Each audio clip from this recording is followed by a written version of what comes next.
जब से ये सफ़र शुरू किया है, वो एक चीज़ जो हमारे साथ चली है वो है बारिश।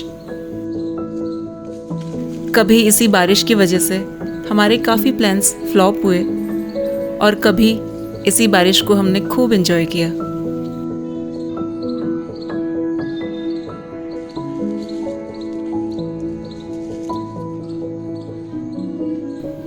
सुबह सुबह घूमते वक्त मैंने इस अमरूद के पेड़ को देखा जिसमें मुझे खाने लायक काफ़ी अमरूद दिख रहे थे।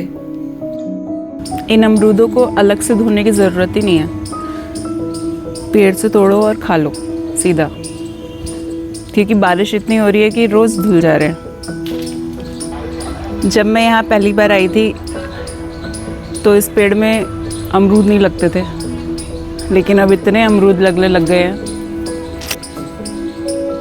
ऊपर एक बड़ा सा अमरूद लगा है, लेकिन मेरा हाथ पहुँचेगा नहीं वहाँ तक। मुझे यकीन नहीं हो रहा था कि इस पेड़ पर भी कभी फल आएगा। वैसे तो हम लोग 3 ही लोग हैं घर पे,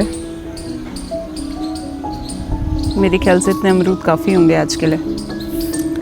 सारे अमरूद आज ही तोड़ दूंगी तो कल क्या खाएंगे। हरी चटनी पीस के उसके साथ। अमरूद के बाद बारी आई कुछ भिंडियों की। बरसात के मौसम में सब्जियां काफ़ी महंगी हो जाती हैं और ऐसे में गार्डन की ताज़ी भिंडियां मिल जाएं तो और क्या चाहिए। इन्हें छोटा छोटा तोड़ना ही सही है, इससे ज़्यादा बड़ी होने पे थोड़ी सी सख्त हो जाती हैं। तोड़ते वक्त थोड़ी सी सावधानी बरतनी पड़ती है। भिंडियों में बहुत बारीक कांटे होते हैं जो अक्सर चुभ जाते हैं।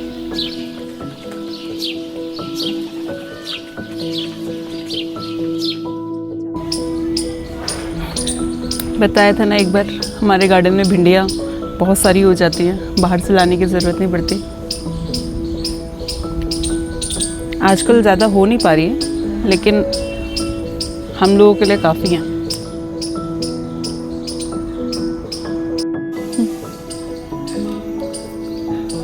थोड़ा अंदर घुस के भिंडी तोड़नी पड़ रही है, क्योंकि भिंडी और पत्ते एक जैसे हैं ना, दिखाई नहीं दे रही है। हो तो काफ़ी रही है, मगर छोटी छोटी। इस भिंडी में ना छोटे छोटे कांटे होते हैं जो चुभते हैं। दूर से देखने में लगता है कि जैसे कोई जंगल है, एक्चुअली हो ही जाता है। बरसात में सारे पेड़ पौधे खिल उठते हैं।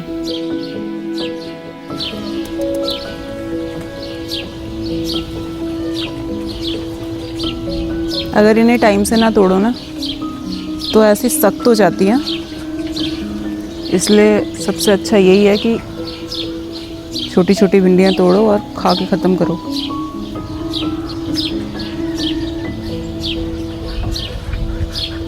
इस भिंडी को देखो कैसी हो गई है, सांप की तरह। ये खाने लायक नहीं है अब। ऐसे ही कई सारी भिंडियाँ हैं, ये तो टूट ही नहीं रही है। हाँ चलो दूसरी साइड चलें, अब यहाँ पे नहीं है। पापा से हमने बोला था थोड़ा सा साफ़ सफाई कर दो गार्डन में, ताकि साइड साइड में फूल लगा सकें।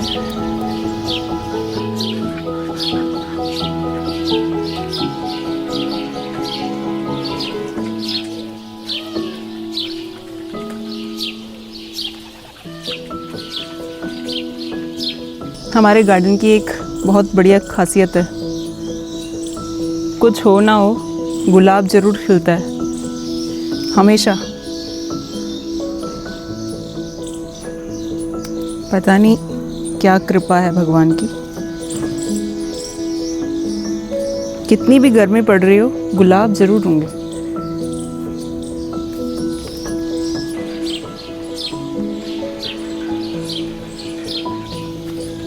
यहाँ बीच में पापा ने बहुत बड़ा गार्डन बनाया था गुलाब का, जो हमने हटवा दिया। चलने के लिए जगह ही नहीं होती थी।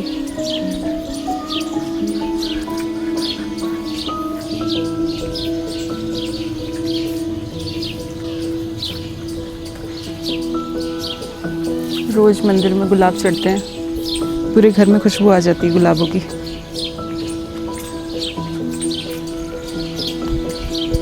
थोड़े से मोगरा भी है हमारे गार्डन में।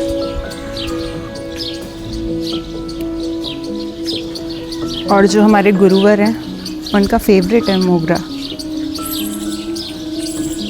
गार्डन और घर से फ्री होने के बाद चलो हो गया। मैं और भद्रलोक पास के शिव मंदिर आए भगवान शिव का अभिषेक करने के लिए। सावन चल रहे हैं और लोग हर दिन भगवान का अभिषेक करने के लिए आते ही हैं। आज संडे है तो आज भी हम आ गए। पूजन करने से पहले मैंने मंदिर की थोड़ी सी सफाई करी। ये इसीलिए ज़रूरी है क्योंकि वहाँ भगवान विराजमान है। मैं घर से फल फूल, पंचामृत और पूजन की कुछ सामग्री लेके आई। इस मंदिर का प्रांगण बड़ा है, लेकिन भगवान एक छोटे से कमरे में विराजमान है जहाँ ज़्यादा रोशनी भी नहीं है। भद्रलोक ने बताया था कि वट सावित्री की पूजा भी यहीं होती है।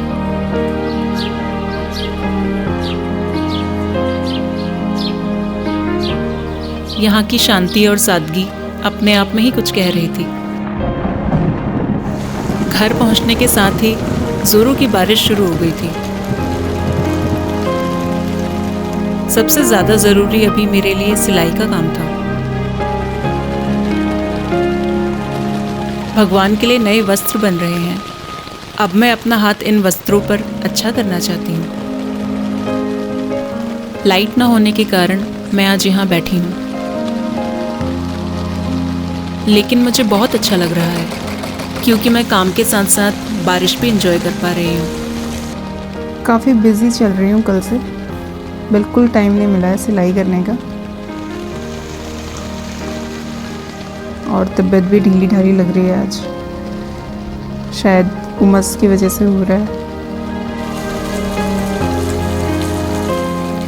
काफ़ी देर तक लाइट नहीं आई और अच्छा हुआ बारिश चलती रही।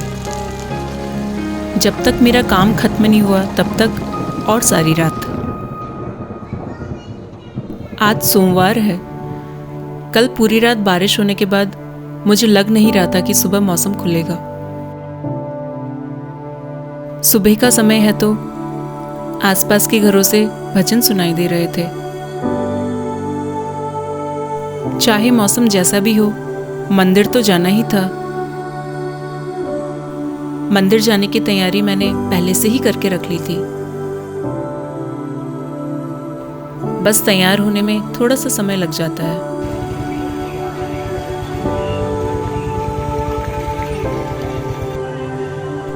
मंदिर हमारे घर से थोड़ा पास ही है, इसीलिए हमने जाने के लिए ई-रिक्शा किया। इतने झटके लग रहे थे कि अभिषेक का जल संभालना मुश्किल हो रहा था। फिर भी बचा बचा के हम मंदिर पहुंच ही गए।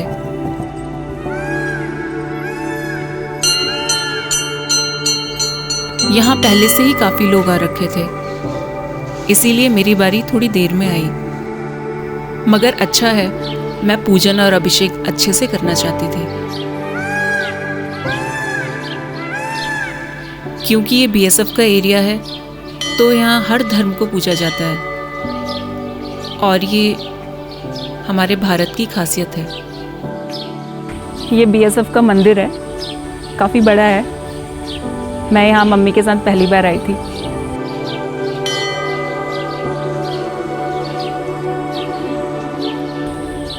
सबसे अच्छा यहीं पे लगता है मुझे। काफ़ी सारे मंदिर हैं यहाँ पे, लेकिन सबसे सुंदर यही है।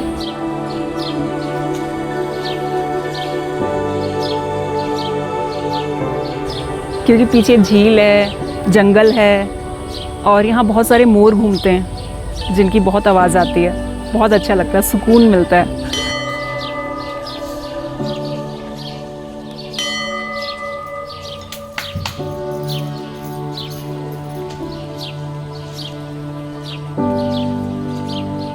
यहाँ पे मंदिर के जिस बगल में एक गुरुद्वारा भी है, जहाँ पे गुरु नानक देव जी के जन्मदिन पर लंगर होता है। बहुत सारे लोग आते हैं प्रसाद पाने के लिए।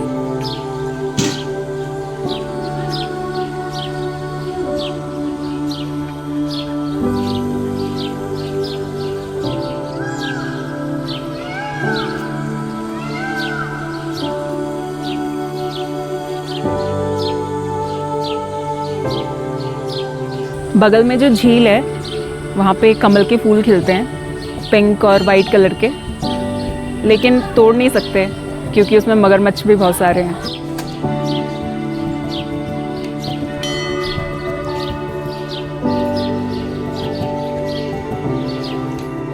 काफ़ी मन होता है मुझे देख के तोड़ने का, लेकिन वही है ना, डर लगता है। पूजन हो चुका था और इसके बाद मैंने अपने और भद्रलोक के माथे पर चंदन का तिलक लगाया, जो कि मुझे बहुत पसंद है।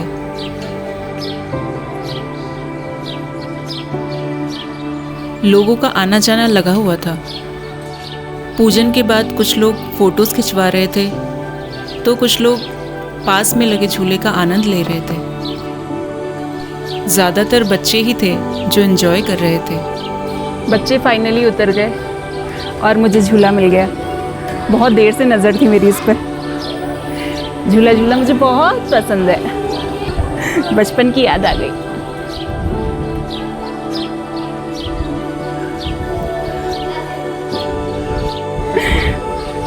चले हम घर।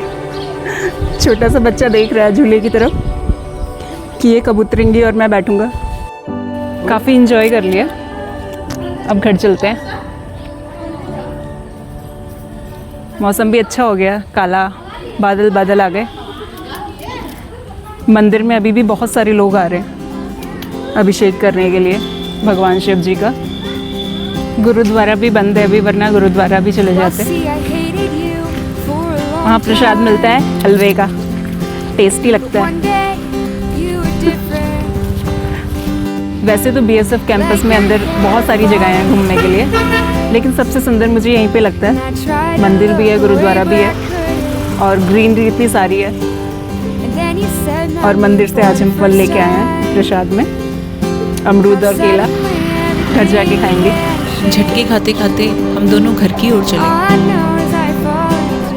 मगर घर जाने से पहले मुझे फ्रूट्स लेने थे, क्योंकि ये बहुत ज़रूरी है। फास्ट ही एक ऐसा बहाना है जिसमें मैं भद्रलोक को फ्रूट्स खिला सकती हूँ, वरना वो सारा दिन चाय पीने में ही निकाल देता है। मुझे फाइनली यहाँ कुछ नई वैरायटी दिखी फ्रूट्स की, जिन्हें मैं लेना ज़रूर पसंद करूँगी। 1 किलो नहीं, आधा किलो ही करो। आधा ही कर दो। ज़्यादा नहीं लूँगी, बस थोड़े से, क्योंकि शाम को फास्ट खोलना ही है। पुलम और नाशपाती लिए हैं, 120 रुपए किलो है ये। मैं यहाँ कपड़े सुखा रही हूँ और जनाब की पूरी तैयारी है अंदर जाके चाय बनाने की।